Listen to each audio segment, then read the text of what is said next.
on how to reconstruct the facial features of the face from the skull. You can actually do that. Actually use landmarks and different measurements, and using actual clay, not a computer, but clay, you can actually make a figure of the face. Now, the family is not so convinced that this is David Koresh's skull, because they believe that before Mr. Koresh died, he was shot in the head.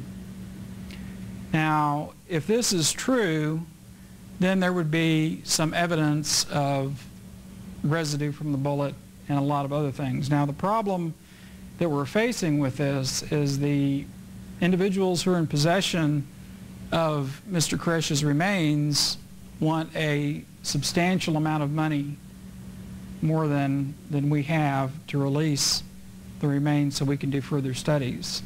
So basically they're using the old technique of using the dollar bill to keep us from finding out the truth.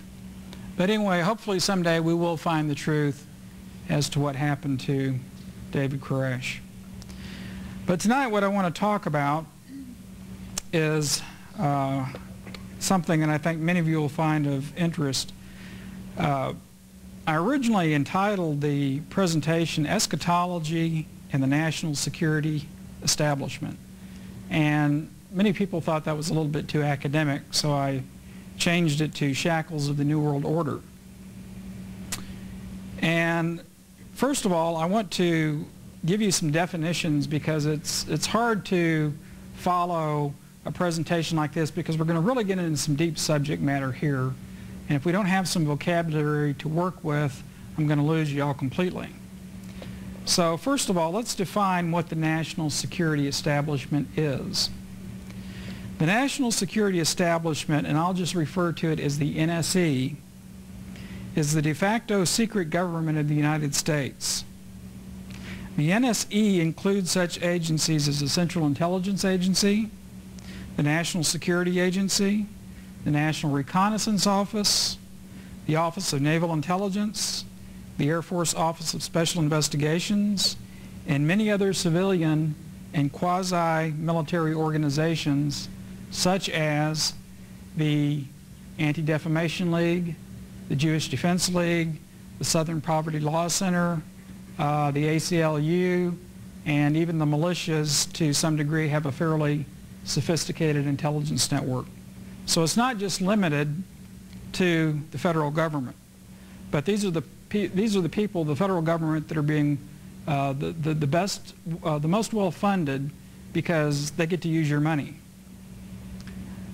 Some of the characteristics of the National Security Establishment: they act independently of the civilian government, the executive, legislative, and judicial branches of our constitutional government. Many of these agencies are rogue operations who receive funding from what is known as the black budget. These funds are not procured through normal revenue sources such as taxation, but principally through illicit activities such as arms smuggling and drug running. And I know we've heard a lot about this recently in the newspaper. In fact, the Los Angeles Times did a rather extensive expose of the CIA selling crack in LA, which caused a tremendous amount of controversy.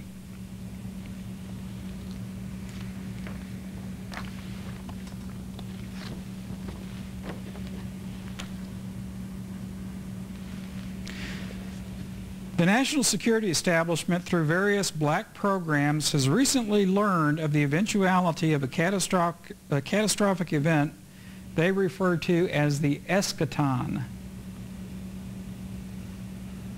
In fact, according to former CIA Director of Science and Technology, Ron Pandolfi, who mans the so-called Weird Desk at the CIA, they actually have a department that is almost like a real-life X-Files, but they call it the Weird Desk, stated to me, quote, "The ramifications of the eschaton event represent a threat to national security and thus fall into the purview of the intelligence agencies.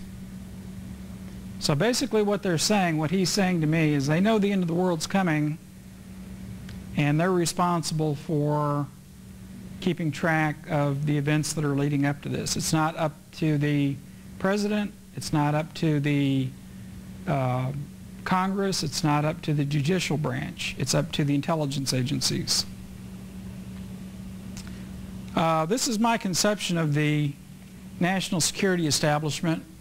Of course, we have the seal of the Central Intelligence Agency, and then we have overlaying this the familiar all-seeing eye, otherwise known as the CBS logo. And the reason I put that up there is because actually about 30% to 40% of the individuals who work in major media are what they call CIA assets. They are either contract personnel or they are directly on the payroll. In this presentation, I intend to demonstrate a series of developments that occurred in the late 1980s, which completely destroyed the assumptions of strategic planners around the world and caused them to revise global strategies, including the creation of the New World Order, to deal with a cataclysm so devastating, the eschaton event, so as to alter life on Earth as we have known it for 6,000 years. I also plan to give 5 possible scenarios that the national security establishment expect, how they are inextricably tied to ancient and contemporary prophecy, including the Bible, the warning signs of an impending eschaton event, and how the government is preparing for the inevitability of the eschaton by creation of such organizations as the Federal Emergency Management Agency. Now let's look at 2 areas of special concern to the NSE. And I want to define them. I want to make a distinction between prophecy and eschatology, because the term that they use is eschatology. They don't talk about prophecy. But they are very avid Bible readers, believe it or not. They have supercomputers analyzing the Bible 24 hours a day, plus other ancient scriptures, including the Dead Sea Scrolls, other religious books such as the Quran, and many other things that we consider as Christians as sort of fringe or esoteric. And I'm going to talk about some of these a little bit later. First of all, prophecy. Prophecy is defined by Webster's as to declare or predict something by the influence of divine guidance, or to predict a future event in any way. Unfortunately, in the past, science has relegated the study of prophecy principally to theologians. A few privately operated research organizations have taken a scientific approach to the investigation and study of supernatural phenomenon and are not as quick to dismiss prophecy as unscientific. Recent publications such as Mark Talbot's The Holographic Universe, Carl Pribram's The Holographic Mind, and James Glick's Chaos, The Making of a New Science, give at least a theoretical scientific framework to study supernatural phenomenon, including precognition and prophecy.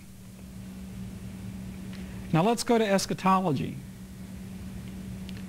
Eschatology has a dual definition, the first being the branch of theology concerned with the final events in the history of the world or of mankind.